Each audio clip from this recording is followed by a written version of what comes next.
할렐루야. 하나님께서 우리 교회를 사랑하시고 또 속한 한 분 한 분의 귀한 자녀들을 너무너무 사랑하시는 줄로 믿습니다. 정말입니다. 이걸 믿으십시오. 우리 한번 옆분에게 인사합니다. 축복하고 사랑합니다. 인사할게요. 네. 또 한 번만 더 인사할게요. 이렇게 인사하세요. 하나님이 크게 사용하실 거예요. 시작. 네, 그래요. 감사합니다. 저희는 주일 일부 예배 때마다 이사야 말씀을 살펴보고 있습니다. 오늘 15번째 시간으로 기억이 됩니다. 오늘은 15번째 시간으로 49장 1절에서 7절의 말씀을 가지고 오늘을 나누고자 합니다.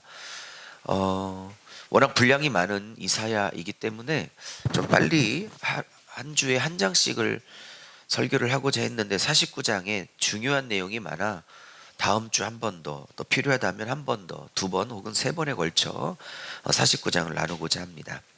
자, 말씀을 좀 본격적으로 풀어보죠. 이사야는 1장부터 66장까지 구성되어져 있다고 말씀을 드렸고 세 덩어리로 구성되어 있다고 말씀을 드렸습니다. 1장부터 39장까지는 제1부 이사야 혹은 어떤 학자들은 제1 이사야 이렇게 쓰는데 제가 굳이 1부 이사야라고 쓰는 이유가 있습니다. 왜냐하면 이사야를 저처럼 보수적인 견해에서 이사야 선지자가 1장부터 66장까지 한 사람이 썼다라는 단일 저작서를 주장하는 저 같은 보수적인 목사가 그렇게 많지 않기 때문입니다. 이사야는 3명 혹은 3그룹 이상이 쓴 것을 누가 최종적으로 편집했다고 보는 이러한 견해들이 거의 압도적으로 많기 때문에 저처럼 이사야 혼자 66장을 쓴 단일 저작이다라고 말하는 학자는 또 목사는 그렇게 흔치 않습니다. 저는 전통적인 견해와 보수적인 견해로 어쨌든 이사야는 66장까지 이사야 선지자가 썼다고 굳게 믿는 사람이고, 그래서 일부는 1장부터 39장까지고 내용은 바벨론 느부갓네살 왕이 이스라엘을 BC 586년에 세 번째 침략을 하여서 나라를 멸망시키고 남유다 백성을 포로로 끌려가기 전에 회개를 촉구했던 이사야의 메시지를 담아놓은 것이 제1부 이사야 1장부터 39장까지라고 말씀을 드렸습니다. 내용은 정말 이렇게 율법을 무시하고 하나님을 무시하고 너희들이 끝까지 우상을 숭배하면 정말로 너희들이 하나님의 몽둥이로 쓰고 계시는 바벨론을 통하여 너희들은 징계를 받을 것이다. 그러니 회개하라. 이것이 39장까지가 핵심 내용입니다. 듣지 않았죠. 여러분, 하나님이 말로 했는데 말씀으로 하셨는데 들을 정도가 되면 하나님이 굳이 몽둥이를 사용하시지 않죠. 오래전부터 교회라는 울타리에서 어쨌든 교회를 받들어 섬긴 지 22년, 23년째를 넘어가고 있는데 제가 느끼는 게 있어요. 목사인 저 자신도 그렇고 성도님들을 보면서 저나 성도님들이나 인간들은 다 똑같다. 말로 해서 돌이키는 존재가 아니다. 다시 해볼게요. 왜 아닌 척 그래? 다시 해볼게요. 사람은 말로 해서 돌이키는 존재가 아니다. 말로 해서 돌이켰으면 얼마나 좋겠어요. 그러면 예수님이 오실 필요도 없었겠지. 자, 말로 해서 알아듣지 못하여 그들은 결국 이사야와 수많은 선지자의 예언대로 586년에 느부갓네살에게 나라가 멸망을 당하고 바벨론으로 포로로 끌려갑니다. 그러면 이제 우리가 배우고 있는 40장에서 55장까지 두 번째 이사야, 즉 제2부 이사야의 청중은 포로로 끌려가기 전에 있는 청중이 아니라 포로로 끌려가서 70년의 포로 생활을 하게 될 청중을 향해서 선포된 것입니다. 그것도 70년 포로 생활의 초기나 중기도 아니고 포로 생활 거의 끝자락, 포로 생활의 끝자락에 있을 70년을 거의 마무리하고 있는 즉 다시 말하면 고난이 한창 깊었을 때, 고난이 절정에 고난이 절정에 치닫고 있을 때 쓰여진 서신이 제2부 이사야라고 보시면 됩니다. 3부 이사야는 56장부터 66장까지로 이제 70년의 포로 생활이 완전히 끝나고 난 다음 귀환한 백성이든지 아니면 거기에 남아 살고 있는 디아스포라 유대인들이든지 어쨌든 포로 후기, 거기에 해당되는 말씀이 제3부 이사야가 되겠습니다. 우리는 이제 40장부터 55장까지 두 번째 덩어리 제2부 이사야를 공부하고 있으며, 오늘이 그 49장째를 공부하고 있습니다. 자, 오늘의 말씀의 제목을 한번 따라해 보시죠. 너로 이방의 빛으로 삼아. 시작. 너로 이방의 빛으로 혹은 빛을 삼아. 내가 너로 이방의 빛으로 삼아입니다. 7절까지 설교를 해보도록 하겠습니다. 1절에서 이렇게 얘기합니다. 섬들아 내게 들으라, 먼 곳 백성들아 귀를 기울이라. 이렇게 시작합니다. 더 중요한 걸 깜빡했네요. 학자들은 이사야서에 여호와의 종의 노래가 4개가 나온다고 말하고 있습니다. 여호와의 종의 노래, 여호와의 종의 노래 42장, 49장, 50장, 그리고 52장, 53장 이렇게 4번 나옵니다. 다시 말씀드릴게요. 42장의 첫 번째 종의 노래, 두 번째 오늘 본문인 49장이 두 번째 여호와의 종의 노래, 세 번째 49장이 세 번째 50장이 세 번째 50장이 여호와의 종의 노래 세 번째, 그다음에 52장 53장에 걸친 것이 여호와의 종의 노래 네 번째입니다. 여호와의 종은 누군가? 여호와의 종은 어떤 인격을 갖고 있는가? 여호와의 종은 어떤 사역을 가지고 하나님께 영광을 돌리며 백성들을 구원하는가? 이렇게 여호와의 종을 노래한 것이 이제 4개의 부분으로 나눠져 있는데, 오늘은 두 번째 여호와의 종의 노래입니다. 사랑하는 여러분, 이 여호와의 종이 누굴까? 학자들마다 주석을 보면 의견이 분분합니다. 그런데 제가 보기에 아주 클리어합니다. 이렇게 논란의 거리가 그렇게 많지 않아 보입니다. 이 여호와의 종의 노래는 그 종이 누군가는 첫 번째로 당연히 여호와의 종으로 이 땅에 오셔서 우리를 십자가와 부활로 구속해 주신 신약 시대 때 오실 예수 그리스도 메시아를 여호와의 종의 노래로 예표하고 예언하고 있는 건 분명합니다. 두 번째로는 이 여호와의 종의 노래는, 잘 들으십시오, 이사야 문맥에서는 70년 포로기를 거의 마무리하고 이제 그들이 우상 숭배와 하나님을 경홀히 여겼던 걸 철저하게 회개한, 소위 이사야 용어로 말하면 남은 자들의 무리, 그루터기들, 그들이 지금 여호와의 종들이며 종입니다. 세 번째로는 이제 적용하면 2019년 예수 그리스도를 믿고 있는 전 세계, 또 한국에 정말 거듭난 성도들, 하나님이 종으로 부르신 저와 여러분과 같은 자들을 여호와의 종들이라 하는 것입니다. 그러므로 이 여호와의 종은 1차적으로는 당연히 메시아인 예수 그리스도와, 두 번째로는 이제 신구약에 정말 거듭나 하나님 앞에 남은 자로 살고 있는 그루터기들, 그 그루터기들이 여호와의 종들 혹은 종이라 생각하시면 되겠습니다.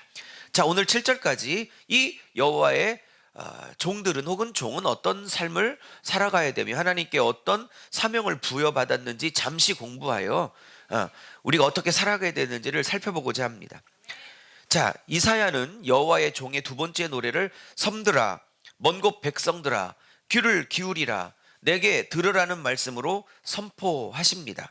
그러면서 이렇게 선포합니다. 여호와께서 태에서부터 나를 부르셨고 내 어머니의 복중에서부터 내 이름을 기억하셨다라고 말합니다. 여기서 나라는 사람은 이사야를 포함한 여호와의 종, 여호와의 종들을 말하는 겁니다. 여러분, 사랑하는 여러분, 여러분을 하나님께서 어머니의 태 속에서부터 이미 나의 자녀로, 하나님의, 예수님의 신부로, 아버지 하나님의 종으로, 일꾼으로 부르셨다는 사실을 믿으십시오. 내가 어쩌다가 예수를 믿은 게 아닙니다. 내가 어쩌다가 목사가 된 게 아닙니다. 내가 어쩌다가, 우리 신학교 졸업반들 다니는 분들만 대답하세요. 내가 어쩌다가 침신대를 간 게 아닙니다. 내가 어쩌다가 신학교를 간 게 아닙니다. 주께서 어머니의 태에서부터 나를 당신의 종으로, 우리 권사님들, 안수집사님들, 집사님들 섭섭해할까 봐 다시 얘기합니다. 내가 어쩌다가 안수집사가 된 게 아닙니다. 내가 어쩌다가 권사가 된 것도 아닙니다. 또 우리 한사모님 나를 보고 웃어서 한번 해드릴게요. 내가 어쩌다가 목회자의 아내 사모가 된 게 아닙니다. 태에서부터 주님이 나를 권사로, 안수집사님으로, 또 장로님으로, 신부로, 일꾼으로, 종으로 부르셨습니다. 그리고 복중에서부터, 어머니의 태중에서부터 하나님이 나 이름 석자를 기억하셨습니다. 기억하셨대요. 근데 하나님께서 태중에서부터 나를 종으로, 그리고 태중에서부터 나를 기억하신 이유를 오늘 6절에서 뭐라고 하냐면, 태중에서 나를 부르고 복중에서부터 나를 기억하신 이유를 뭐라고 말하시냐면 6절에 이렇게 말해요.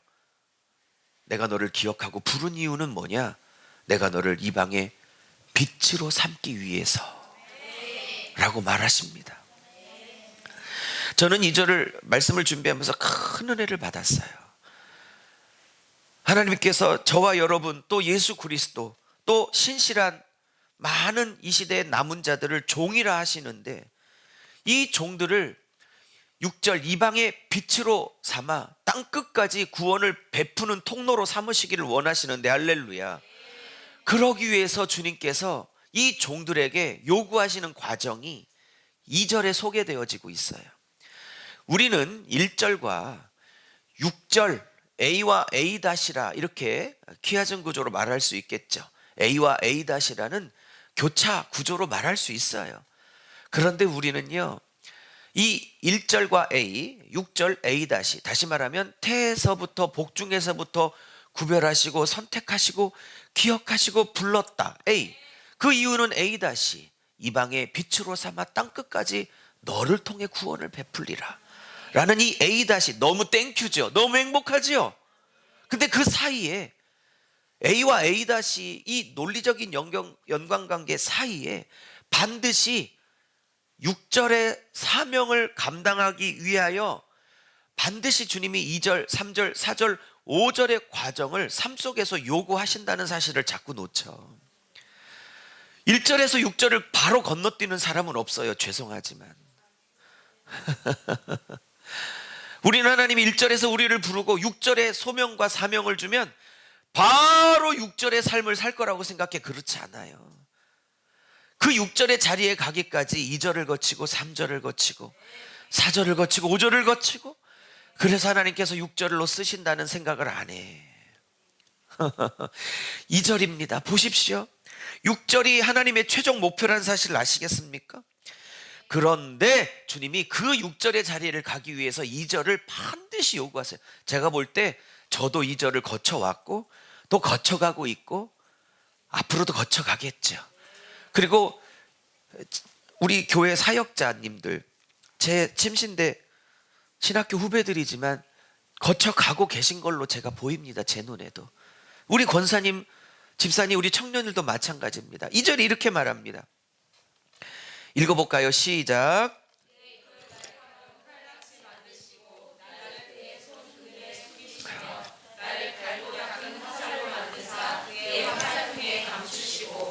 아멘. 하나님이 여호와의 종을 이렇게 만들어 가신대요. 뭐라고요? 날카로운 칼같이 만드시고, 갈고 닦은, 옛날 성경은 광이 나는, 윤택이 나는 이런 번역을 했는데 이거 잘 번역했네요. 개역개정이. 나를 갈고 닦은 화살로 만드시고, 나를 칼로 만드시고 화살로 만드신대요. 여기서 칼은 당연히 상징이고 비유라는 걸 아시지요. 하나님께서 나를 칼로 만드시는데 특별히 몸의 한 기관을 지정해서 말씀하십니다. 내 입을 내 입을 날카로운 칼같이 만드신대요. 입을 날카로운 칼같이 만드시는 이유는 뭐지요? 말씀입니다. 이방의 빛으로 삼아 나의 구원을 땅끝까지 이루게 하는 과정 속에 이 증인이, 이 종들이 열방과 이방으로 나가 입에 날카로운 칼 같은 복음의 말씀으로 어둠의 세력을 파하고 원수의 세력들을 파하고 그들의 강팍한 마음들을 치료하고 수술하고 열고 하려면 반드시 무기가 있어야 합니다. 그것을 하나님이 입에 날카로운 칼같이 만드신다고 말씀하십니다. 근데 재밌는 것은 날카로운 칼같이 만드신다고 말씀하시네요. 얼굴을 자꾸 만지는 이유는 비염이 자꾸 눈으로 와가지고 자꾸 이렇게 힙부여서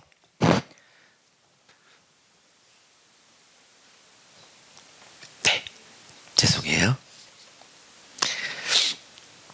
날카로운 칼같이. 좀 시야가 좀 맑았으면 좋겠는데 여러분이 뿌옇게 보여. 자꾸 뭐가 끼네요. 날카로운 칼같이. 그리고 이렇게 말씀합니다. 나를 갈고 닦은 화살로 만드신대요. 나를 갈고 닦은 화살로 만드신대요.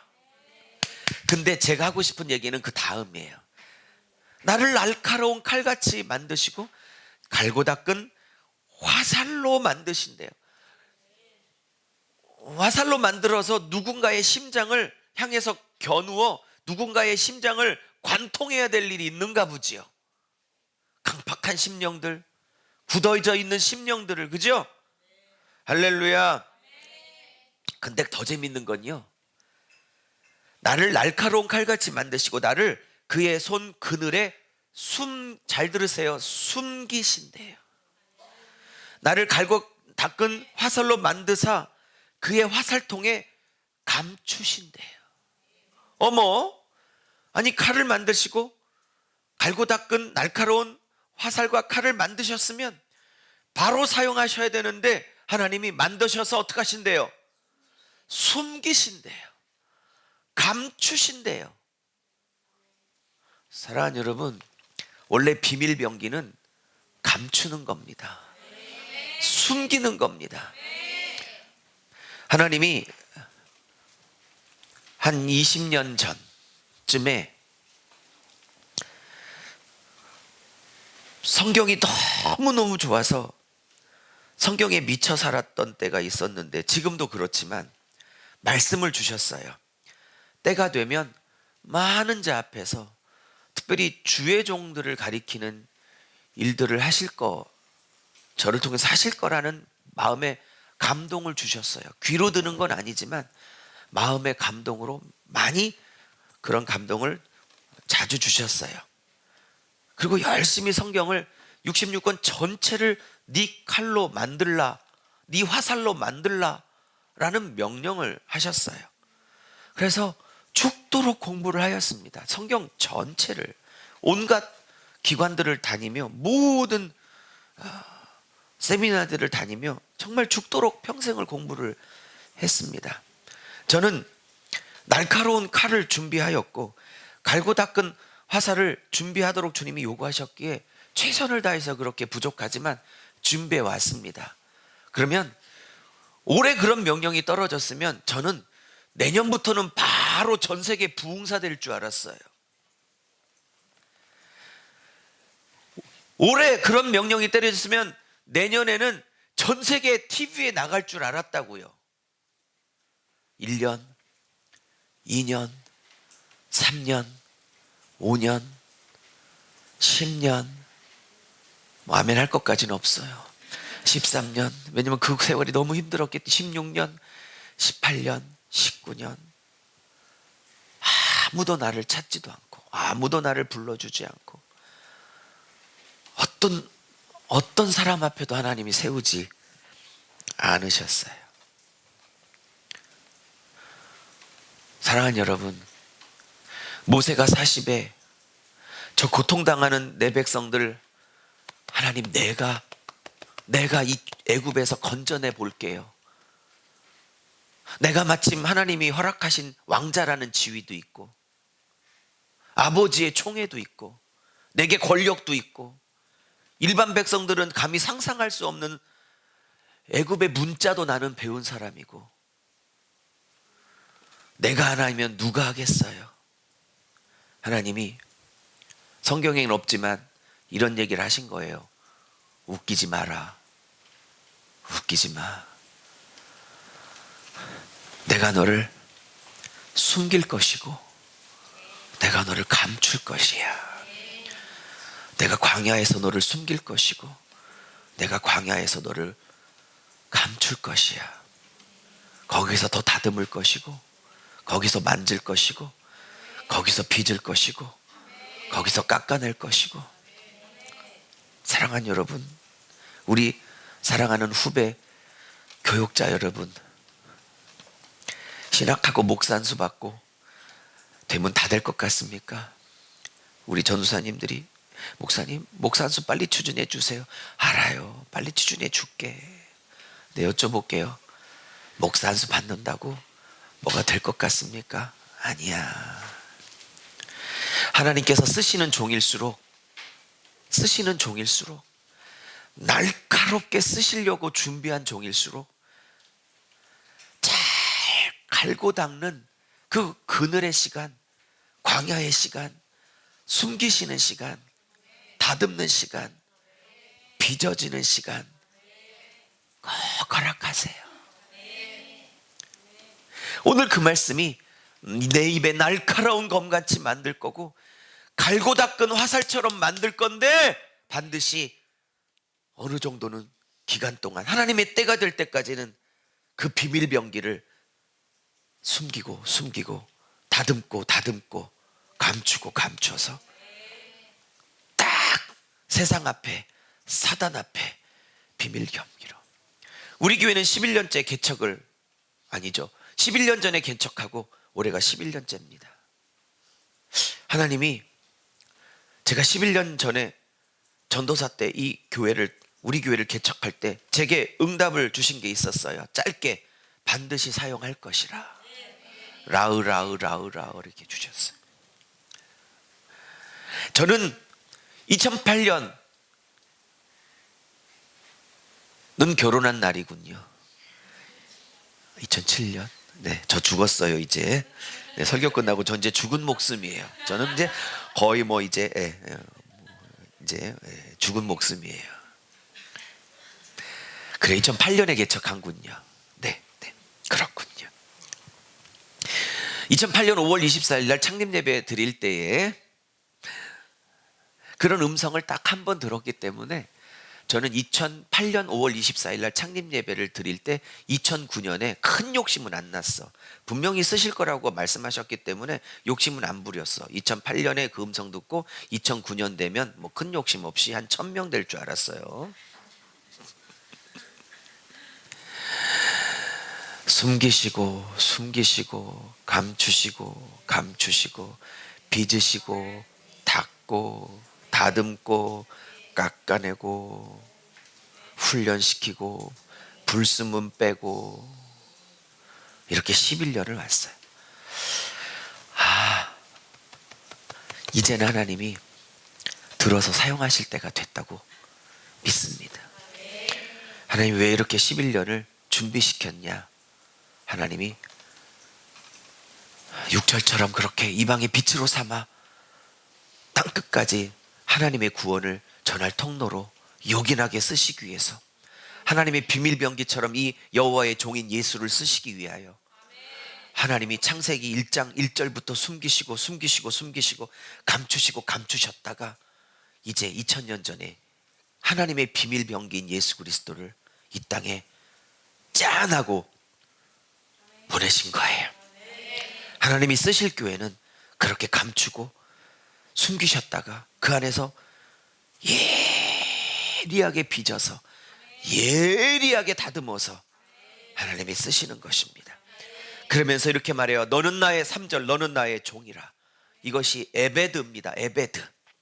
그런데 이제 나의라는 소유격이 붙어서 원래 에베드라는 히브리어가 나의라는 소유격이 붙어서 아부디라고 그냥 꼬리가 잠깐 바뀐 것 뿐이에요. 어쨌든 에베드, 너는 나의 종이라. 그리고 내 영광을 나타낼 이스라엘이라. 할렐루야. 어머, 나의 종이여 너는 나의 이스라엘이라, 이렇게 말씀하십니다. 이스라엘의 뜻은 뭡니까?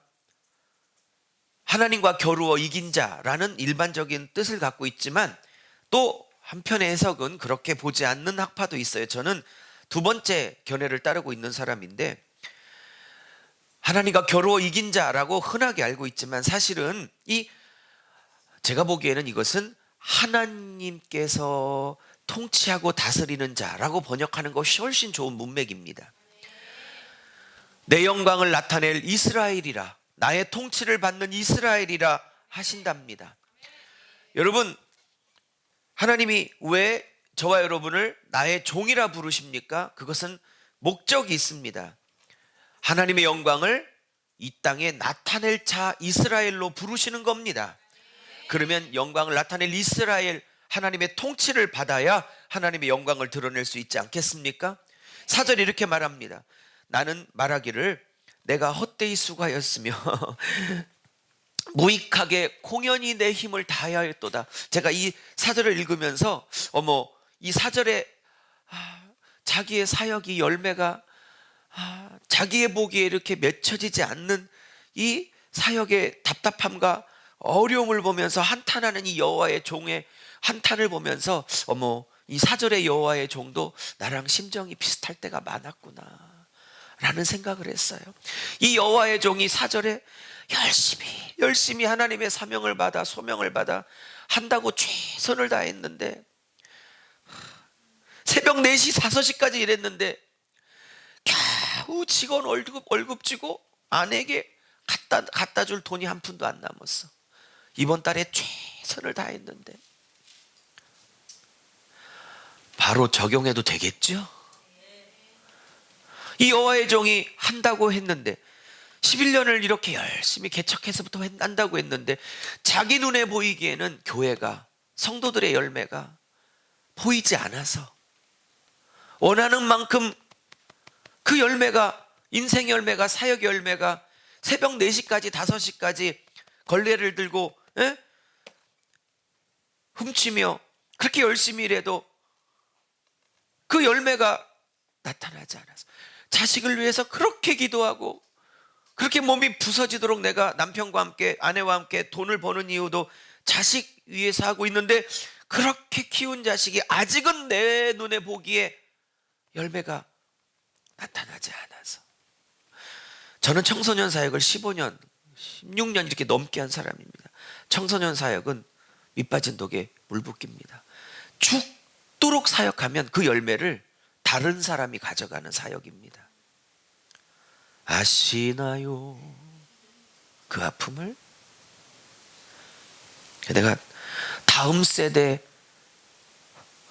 사명이 있어요. 그러면 첫째, 너무 귀하고 둘째, 너무 불쌍하기 시작해요. 저것이 얼마나 고생할지 모르고. 그리고 너의 뿌린 씨앗을 너는 못 볼 것이라. 그 씨앗을 10년, 20년 후에 그 누군가가 거두게 될 사역인데, 주님 한 분만 보고 걸어가야 될 사역인데 알고나 시작을 하려고 하는 거야? 그러니 4절, 이번 달 죽도록 했는데 제가 그들의 복에 공연히 힘만 쏟았어요 라고 너무 힘들어하는 종을 보게 돼요. 내가 말하기를 나는 헛되이 수고하였다. 내가 무익하게 아무 유익 없이 공연히 힘만 썼도다.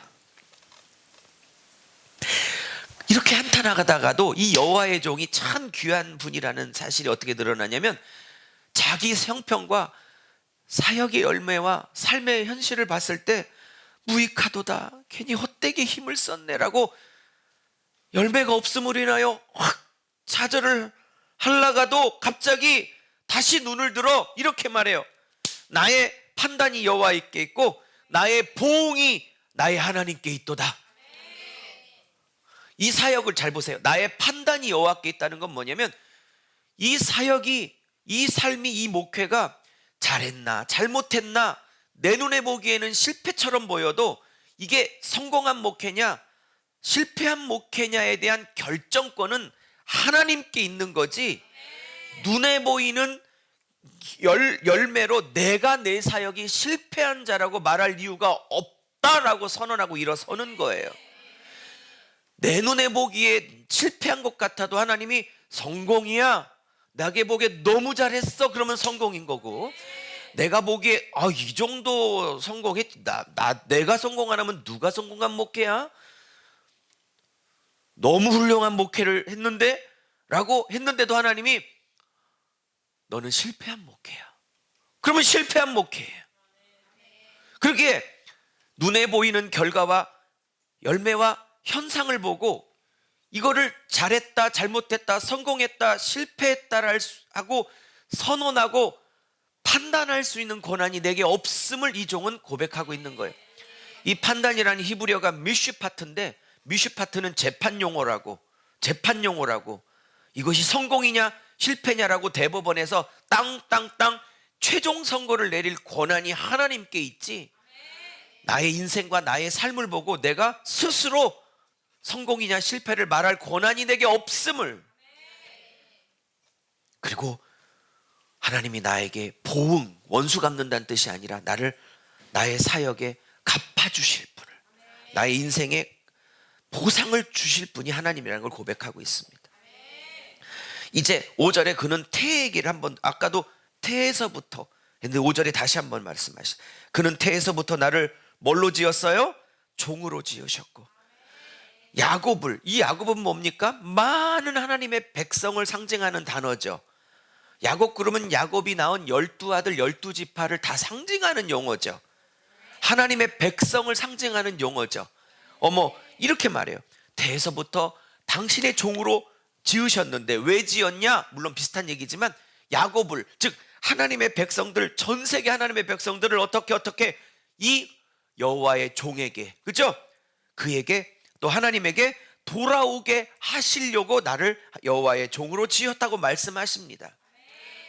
여러분, 우리는 여호와의 종이신 그 예수님의 종입니다. 할렐루야. 그럼 하나님께서 우리를 왜 지으셨어요? 많은 야곱들을, 많은 하나님의 백성들을 하나님께, 예수께 돌아오게 하려고요. 할렐루야. 그러면 이스라엘이 혹은 야곱이 그 여호와의 종에게 몰려들겠다고 말씀하십니다. 그러므로 내가 이렇게 말합니다. 그러므로 내가 여호와 보시기에 영화롭다. 4절에는 나는 실패했어, 내 인생 실패했어, 내 목회 실패했어, 자식 농사 실패했어, 내 죽도록 일했는데 정말 남는 게 하나도 없어, 이렇게 자기를 비관하고 힘들어하고 헛되이 인생을 살았어, 이렇게 좌절하다가 갑자기 이 시선이 환경에서, 상황에서 눈을 들어 하나님을 보기 시작하면서 회복이 되기 시작해요. 그러면서 여호와 보시기에 나는 영광스러운 존재라고 고백을 합니다. 근데 히브리 원문에는 조금 달라요. 5절에 내가 여호와 보시기에 영화롭게 되었으며를 히브리 원문에는 그렇게 말하지 않고 이렇게 말해요. 나는 여호와의 눈에 영광스럽게 될 존재야, 이렇게 말해. 그러니까 사람의 눈에는 내가 실패한 인생처럼, 그렇게 어쩌면 4절의 고백은 자기의 고백이기도 하니까 그렇게 사람들의 눈에 혹은 내 자신의 눈에도 내가 그렇게 보였을지라도 5절 끝에 여호와의 눈에는 나는 존귀한 인생이고 영광스럽게 될 인생이고, 할렐루야. 이 힘을 어디서 받았냐? 그 다음 절이요. 여호와가 나의 힘이 되셨기 때문에, 여호와가 나의 힘이 되셨기 때문에 일어설 수 있는 거예요. 저는 여기서 느끼는 게 있어요. 아무리 여호와의 종이라도 4절처럼 힘들고 아프고 실패한 것 같고 바보 같은 자신을 보며 아픔을 겪을 때도 있다는 게 제게 얼마나 위로인지요. 이 종이 맨날 승승장구하고 맨날 불굴의 의지로 한 번도 넘어진 적도 없고 맨날 막 씩씩하고 이러면 좌절했을 것 같아. 나는 그렇게 안 되는데. 근데 이 말씀이 사절이 있음으로 인하여 어머, 이분이 나랑 똑같네. 이분이 예수님이든 구약 백성이든 누구든 나도 사절의 아픔을 겪을 때가 있었는데 이분도 이렇게 아플 때가 있었네. 이런 걸 보면서 많은 위로를 받아요. 자, 말씀을 마무리합니다. 그가 이르시되 너가 여기서는 이 너가 예수 그리스도 그리고 신구약에 정말 하나님만을 붙들고 있는 진정한 거듭난 자들, 남은 자들, 그루터기들을 말하는 겁니다. 나의 종이 되어 뭐래요? 야곱의 지파들, 12지파들, 다시 말하면 신구약에 구원받은 하나님의 백성들을 어떻게 하래요? 일으키래요. 아까는요, 야곱을 모으라고 하셨고, 두 번째는 지금 야곱의 지파를 일으키래요. 여러분 보십시오. 모으는 게 먼저고 모아진 백성을 일으켜 세워야 하는 것입니다. 하나님이 교회에 이제 우리 교회를 세종가서 하나님이 붙여질 영혼들을 모으시고 그 모아진 영혼들을 일으켜 세우시는, 그리고 이스라엘 중에 보존된 자, 이게 보호받은 자, 남겨진 자, 그루터기들을 얘기하는 거예요. 돌아오게 하실 거래요. 근데 이거는요 매우 가벼운 일이래. 이게 쉬운 일이라고 말한 건 히브리 원문에 아주 사소한 일, 뭐 어쩌면 쉬운 일, 뭐 이런 뜻이에요. 여러분, 이게 쉬운 일이에요? 이게 가벼운 일이에요? 이게 얼마나 중요하고 중요한 일이에요? 그럼에도 불구하고 이 중요한 일이 다음에 설명할 그 일에 비하면 차라리 가벼운 것이래요. 이렇게 하나님을 알고 있지만 하나님을 떠나 있는 많은 야곱의 12지파들을 다 불러서 일으켜 세우는 일을 우리 교회가 먼저 해야 될 것입니다. 근데 그 다음에 해야 될 일 때문에 지금 말한 일이 오히려 가벼운 일이래요. 더 중요한 일이 남아 있어서. 무슨 말인지 아시겠습니까? 그러면서 뭐래요? 내가 더 중요한 일이 뭐래요? 내가 너를 이방의 빛으로 삼아 나의 구원을 땅끝까지 이르게 하는 중한 일에 비하면 오히려 앞에 일은 오히려 경한 일 것밖에 안 된다고 말씀하세요. 사랑하는 여러분, 저희 교회를 하나님이 이제 이 한국과 또 이사갈 세종과 또 서울에서 개척을 시작했던 서울 로고스 교회와 이름을 어떻게 붙일지는 모르지만 제가 꿈꾸고 여러분이 함께 꿈꿔 주시기를 원하는 전 세계 200국가 전 세계 로고스 교회들을 세워 이방까지 하나님의 구원을 미치게 할 수 있는 교회가 되기를 축복합니다. 하나님께서 여러분의 인생을 이방의 빛으로 삼아 땅끝까지 구원을 베푸는 종들로 삼기를 원합니다. 제가 볼 때 이 땅끝은 아프리카, 동남아시아가 일 수도 있지만 제가 보기에 땅끝은 전국 중학교 1학년들입니다.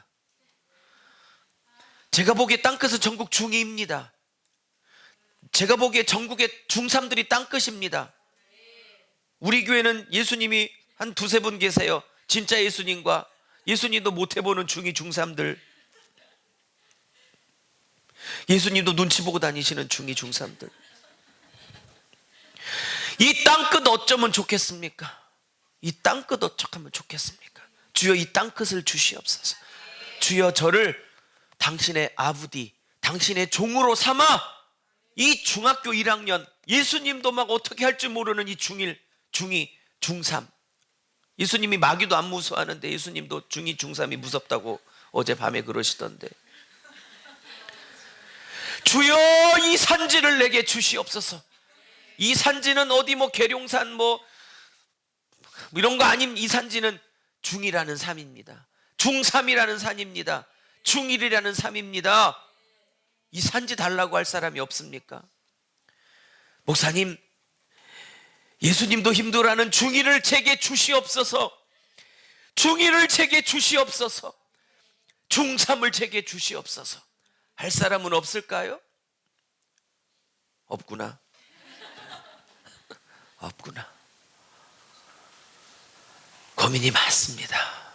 주여, 말씀을 마무리합니다. 우리를 이방의 빛으로 삼아 나의 구원을 땅끝까지 이르게 하려 함이라. 이 말씀 붙들고 승리하시고 그 일을 위하여, 그 일을 위하여, 그 일을 위하여 여러분 인생의 이절을 겪게 한다는 사실을, 이 일을 위하여 날카로운 칼처럼 만들고 계시고 갈고 닦은 예일이라는 화살로 빚고 계시기에 그 과정을 겪어야 하기 때문에 지금은 숨기시고 지금은 감추셔서 인격을 갈고 닦고 말씀을 갈고 닦고 삶을 갈고 닦고 언어를 갈고 닦고 물질에 관한 부분에 관한 부분을 갈고 닦고 아내로서 갈고 닦고 남편의 자리에서 갈고 닦고 자식들을 갈고 닦고 영혼을 품을 수 있는 실력을 갈고 닦고 사랑과 용서를 갈고 닦고 겸손과 온유를 갈고 닦고 욱하는 승질머리 해당되는 분 아멘 하세요. 아니 해당되는 분만 욱하는 성질 갈고 닦고 다 아멘을 했어. 다 갈고 닦고 계십니다. 기도합니다. 반주해 주세요. 부르신 곳에서 해주세요. 넣어주세요. 샌디 넣어주세요. 우리 통성으로 1분간만 기도해요. 주여, 이 땅에 내가 그냥 태어난 거 우연히 태어난 게 아니라 물론 아버님 어머님이 우리를 계획하고 기도하고 나셨겠지만 하나님이 나를 이 땅에 보내주신 걸 믿습니다. 내가 어쩌다 예수 믿고 어쩌다 집사가 되고 어쩌다 예수 믿는 청년이 되고 어쩌다가 신학교를 가 어쩌다 주의 종이 된 게 아닙니다. 모태에서부터 복중에서 나를 그렇게 하나님의 종으로 부르신 줄로 믿습니다. 그리고 나를 야곱의 지파들을 돌이키게 하며 일으켜 세울 자로 부르심을 믿습니다. 그러나 이것은 경한 일입니다. 나를 땅끝까지 보내 하나님 나를 이방의 빛으로 삼아 여호와의 구원을 전하게 할 자로 부르셨다는 사실을 믿게 하여 주시옵소서. 주여, 나의 땅끝은 어딜까요? 내가 꼭 북한과 아프리카와 동남아시아를 가지 않는다 할지라도 나의 주변에 주님께서 나의 땅끝이라고 주님 보내시는 그 땅끝이 어딜까요? 특별히 하나님 아버지, 주일학교 초등학교 1학년 6학년까지 아이들을 향해서 비전을 받고 그 땅끝으로 나를 보내소서. 나에게 청소년이라는 땅끝을 허락하소서. 내가 거기서 죽겠습니다 라고 주님 앞에 나올 수 있는 자가 있었으면 좋겠습니다. 우리 1분간만 기도합시다. 그러기 위해서 주님께서 지금 칼처럼 활처럼 예리하게 빚고 계신다는 걸 믿으십시오. 그래서 숨기시고 그래서 감추시고 훈련하고 계십니다. 잘 이기게 하여 주옵소서. 우리 30초만 기도합니다. 주여 한번 기도합니다.